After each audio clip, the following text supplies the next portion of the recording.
Last Sunday, I did speak to a group of about 150 people about commercial property investing. And in that, there are bankers, there are other investors there, and I spoke about why commercial. And in this video, I'm going to share my experience about that speech, and more importantly, you will understand that what I spoke about. So, if you want to know, then stick around.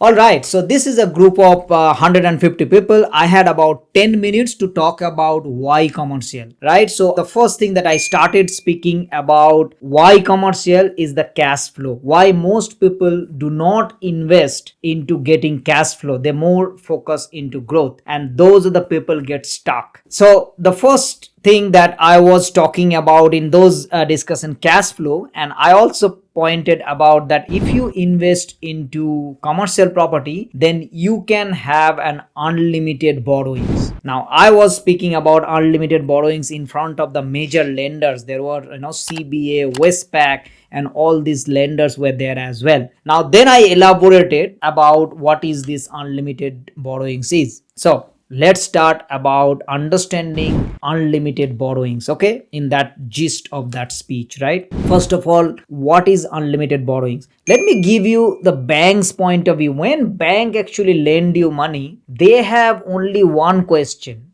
that okay, I will lend you money, 1 million, 2 million, 5 million. How would you repay? That's their number one question. Because if you can demonstrate themselves that you would be able to repay, they will always lend you more money, because their business is to lend more and more money. So that being said, how this unlimited works. Remember, when it comes to commercial property, you are always buying a positive cash flow property. As long as it is a positive cash flow property, it is self-sufficient. It is self-funded. So in other words, once you purchase, then you do not have to pay more from your pocket to fund that property, right? So let's just give you an example. Let's say if you buy $1 million property, $700,000 loan, and it's giving you $70,000 rent, $700 right now, let's say interest around $42,000 or $44,000 mortgage payment, interest only, and then you are accumulating about $25,000 or $26,000 as income yearly, right, from that property. When bank sees this, that okay, I'm going to get my interest back and that 700,000 loan is still intact,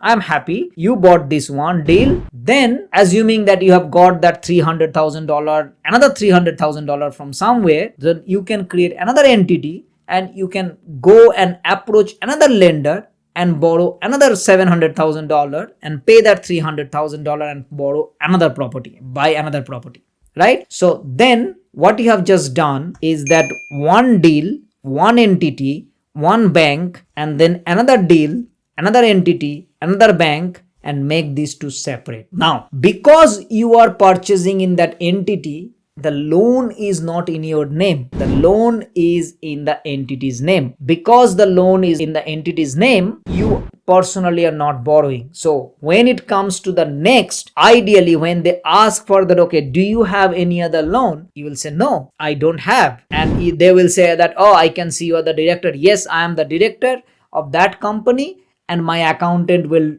give you that, yes, it is trading well. Now this, what I've just mentioned, 2, you can create 4, you can create 8, you can create 16, 20, 30, 40. That's the concept called unlimited borrowings. So what's the number of rules that you need to follow? Rule number 1 is that for each of these property, it needs to be self-sufficient. Means it is a positive cash flow property. That is not possible in residential. It needs to be a commercial sector, which is why commercial property is under like the positive cash flow property, right? Because 70% loan you are taking and the 30% you are paying. Okay. That's number 1. Second is that you are not buying the commercial property under your own name. You are always buying it under a special entity, such as company or a family trust or unit trust, but not in your own name. So when the borrowing comes, the lender is lending against that entity, not you personally, which is why it is going to be easy to replicate. This is not going to work if you borrow money in your own name, or if you have already borrowed too much money in your own name. That's the predominantly the point. Now, of course, talk to your mortgage broker, finance planner, all, but I'm just giving you the concept that you can use, making it as an unlimited borrowings. Okay, now the another part that you need to make sure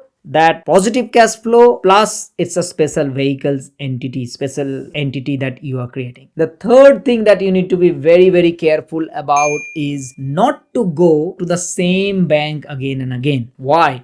Because bank is like a one organization. No matter what, they have all the different files and everything. So although it's a separate entity, they know that you have taken multiple borrowings. But if you go to the different lenders, then they do not know what you have done to the other lenders, because both lenders, they don't talk to each other, right? And that is another loopholes, you could say. If you follow this, then you could borrow again and again and you'll have unlimited borrowing. So this was the concept that I was presenting in that group of people, and I can see that some of the lenders were also, they're laughing that yes, technically it is possible, but you need to be very careful and you need to follow these rules rigorously, right? Okay, so that's the unlimited borrowing concept. And unlimited doesn't mean like forever. I mean, nobody wants to do like that, because there are certain number of lenders. There are 54 lenders, but think about it. You could borrow $50 million worth of commercial properties if you structure it well, if you make sure that it goes in a way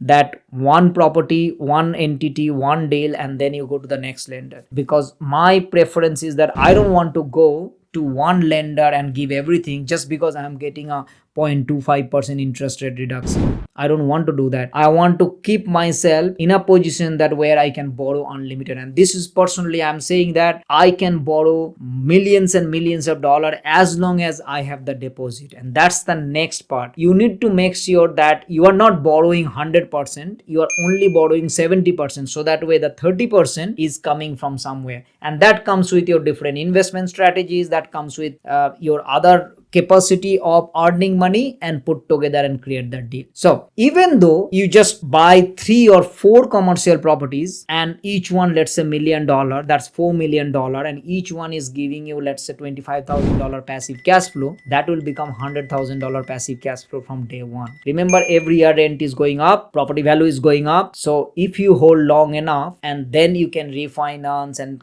create into multiple deals, and of course you can make more money with that. But remember, if you follow this step of one entity, one property kind of a concept, then it is possible, and a different lender, of course, then it is possible to have unlimited borrowings. This is one of the part that I talked about in those 8 to 10 minutes speech that I had in the last Sunday. I hope you got the idea about what this unlimited borrowings is and how this works. If you have any further question, by all means put in the comment section, and I would love to create more videos like this. Thank you so much for watching, and please subscribe this channel. It helps me a lot, it motivates me a lot, and I would bring all these different concepts, all the different ways of investing into commercial properties to you for free. See you next time. Bye bye.